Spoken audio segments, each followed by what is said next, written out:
নমস্কার বন্ধুরা, আমার নতুন একটা রান্নাতে তোমাদেরকে স্বাগতম। আমি আজকে তোমাদের সাথে শেয়ার করব নিরামিষ একটা রেসিপি। দেখেই বুঝতে পারছি যে পনির দিয়ে কিছু একটা করেছি। হ্যাঁ, আজকে আমি করেছি ক্যাপসি পনিরের একটা নিরামিষ রেসিপি। যেভাবে করেছিলাম সেটাই তোমাদের সাথে শেয়ার করব। প্রথমে আমি আদা আর কাঁচা লঙ্কা ব্লেন্ডারে পেস্ট করে নিয়েছি।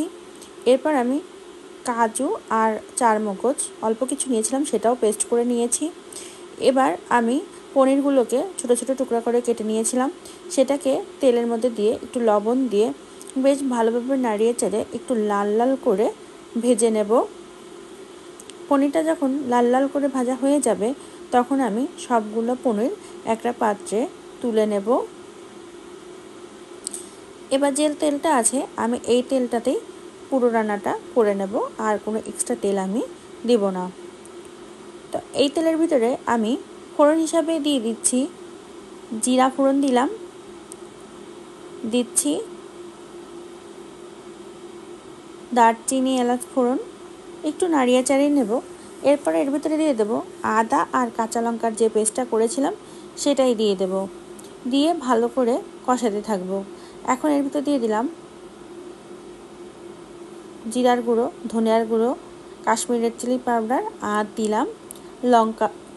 দিলাম লবণ, স্বাদ অনুযায়ী লবণ দিলাম, দিয়ে কষিয়ে নিলাম। এবার দিয়ে দিলাম এর ভিতরে 2 চামচ মতো ফেটানো টক দই, দিয়ে খুব ভালোভাবে মশলাটাকে কষাতে থাকবো। মশলাটা কষে যখন এরকম তেল ছেড়ে দেবে তখন কাজু বাদাম আর চারমগজ বেটে যে রেখেছিলাম সেই বাটাটা দিয়ে দেব। দিয়ে দিলাম একটু চিনি। এটা নিরামিষ রান্নাতে আমি এমনিতে দিই, আরও টক দই দিয়েছি, মানে টেস্টটা ব্যালেন্স করার জন্য চিনিটা দিয়েছি। এবার খুব ভালোভাবে কষাতে থাকবো।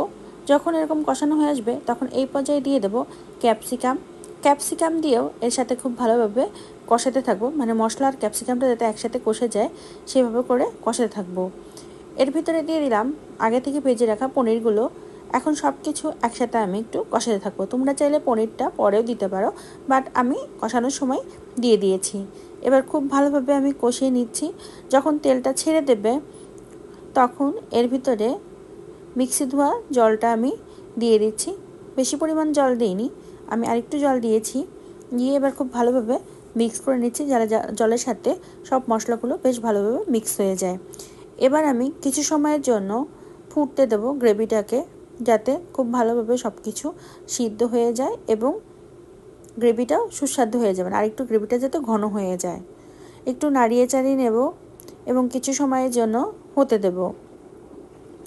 দেখো গ্রেভিটা কিন্তু আস্তে আস্তে একটু কমে আসছে, মানে আমি যেরকমটা রাখতে চাই একটু গামাখা ঠিক সেরকমটাই হয়ে এসছে প্রায়। এবার আমি আর একটু নাড়িয়ে চাড়িয়ে দেবো। তেলটাও কিন্তু উপর দিয়ে বেশ ছেড়ে দিয়েছে, রঙটাও ছেড়ে দিয়েছে। এখন আমি নামানোর আগ দিয়ে একটু ঘি আর গরম মশলার গুঁড়ো দিয়ে দিলাম, দিয়ে আবারও বেশ ভালোভাবে নাড়িয়ে চাড়িয়ে নিলাম। এটা কিন্তু ভাত, রুটি সব কিছুর সাথে খেতে খুব ভালো লাগে। রুটির সাথে খেতে চাইলে গ্রেভিটা আর একটু ঘন করে নামিয়ে নিতে হবে। তা আমি ভাতের সাথে পরিবেশন করব, এর জন্য জাস্ট গ্রেভিটা এরকম ছিল, এই অবস্থাতে আমি নামিয়ে পরিবেশন করে নিয়েছি। তো এই ছিল আজকে তোমাদের সাথে শেয়ার করা আমার রেসিপি। আমার ভিডিওগুলো ভালো লাগলে অনুরোধ রইল আমার চ্যানেলটিকে সাবস্ক্রাইব করে আমার পাশে থাকার জন্য, আর ফেসবুক থেকে দেখলে আমার পেজটি ফলো করে রাখার অনুরোধ রইল।